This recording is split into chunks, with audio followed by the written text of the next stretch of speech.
So the Knicks now won in 6. They lost to Boston last Saturday in the home opener by a big score, but they were only down by 6 after 3. This is the first game all year, Alan, that the Knicks really haven't been in game. Down by 30 in the third quarter, down by 20 at the half. But it really started, to me, in this game at the very beginning. Changed the lineup as number 1, but also sticking with that switching defense in that first quarter against the Kings. It worked well against the Celtics, but the matchups were terrible in a lot of the switches. The Kings took advantage of it. And once Ntilikina picked up his second foul and came out of the game, that's when the defense really fell apart. And the Kings looked like they got real comfortable. Another opponent, Wally, getting comfortable at the Garden. Not good.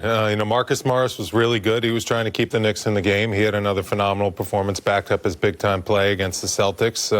Randall's going to have to figure this out. He's the guy that the Knicks are relying on to play like a star. And 4 of 13, 8 points. Yeah, he's just struggling right now. It's a tough place that he's in. He's trying to figure out, when the right time is to be aggressive, and teams are really keying in on him. And he just doesn't look like he's playing with a lot of confidence right now. And then you have a guy like Mitchell Robinson, who's I know he's dealing with the finger issue, but he's giving you productive minutes when he's in there. And Bobby Portis is a guy who was comfortable coming off the bench, and you kind of shuffled the lineup a little bit. And those guys didn't. Bobby Portis didn't look like himself. I mean, he's been really embracing that bench role. He comes in with the second unit, looks to score, looks to be aggressive.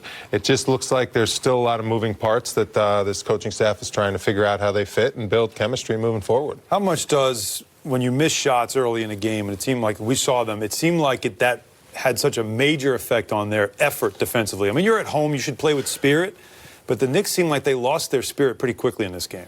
Yeah, and when the lineup changes, what goes through your mind as a player is, I don't know what, Mitchell Robinson had the finger issue, so maybe that's why he came off the bench. But now, David Fizdale said pregame he wanted Portis out there for the spacing that he and Randall were able to create. Remember, that's what helped win the game against Chicago Monday night. That's fair. Randall to Portis, spacing the floor. No, I agree. In the fourth quarter, so you would think it would work. Why do you have to wait to get Portis into the game? Until he comes off the bench. But Portis just seems like a guy who likes coming off the bench. He said he wants to be sixth man. He's comfortable in that role.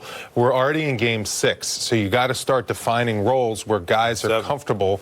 Game 7, right? Where guys are comfortable with when their playing time's coming, what units they're going to be out on the floor with. And I think that's very important. Mitch was getting used to being out there with Frank, so you got 2 defenders out there in the Boston game, and then you complement them with Randall, Morris, and R.J. Barrett, and those can be your scoring 3 guys, and then the defense kind of picks up with those 2 on the floor, and that's what the coaching staff has to figure out, what the right pieces are and how they fit together and how the chemistry works as units. You need your second unit working together, clicking on all cylinders like they did against Boston, and the starters were very good against a good Boston starting unit that's very formidable. Those guys competed at a high level.